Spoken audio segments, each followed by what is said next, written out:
Matagumpay na ipinagpatuloy ang Information and Education Campaign sa Bukana National High School bilang bahagi ng selebrasyon ng Linggo ng Kabataan 2025.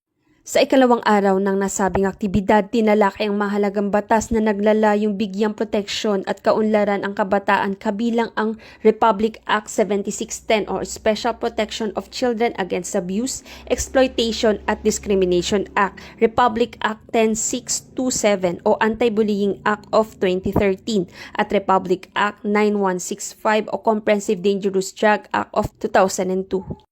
Ipinahayag ng mga guro at facilitators ang kahalagahan ng pagkakaroon ng kaalaman ng kabataan hinggil sa mga nasabing batas upang mapanatili ang isang ligtas, magalang at makabuluhang kapaligiran sa paaralan at sa lipunan. Nagpaabot naman ng pasasalamat ang pamunuan ng mga guro at mag-aaral sa aktibong lumahok at nagpakita ng kanilang dedikasyon sa paghubog ng isang ligtas, maalaga at nagbibigay lakas na komunidad para sa kabataan. Sa pagpapatuloy ng Information and Education Campaign sa Bukana National High School, muling naipakita ang mahalagang papel ng edukasyon at pakikipag-ugnay ng komunidad upang mapangalagaan at mapaunlad ang kabataan. Sa pamamagitan ng pagtutok sa mga batas na nagpoprotekta sa kanila, nagiging mas handa ang kabataan na harapin ang mga hamon ng lipunan at maging responsableng mamamayan sa hinaharap.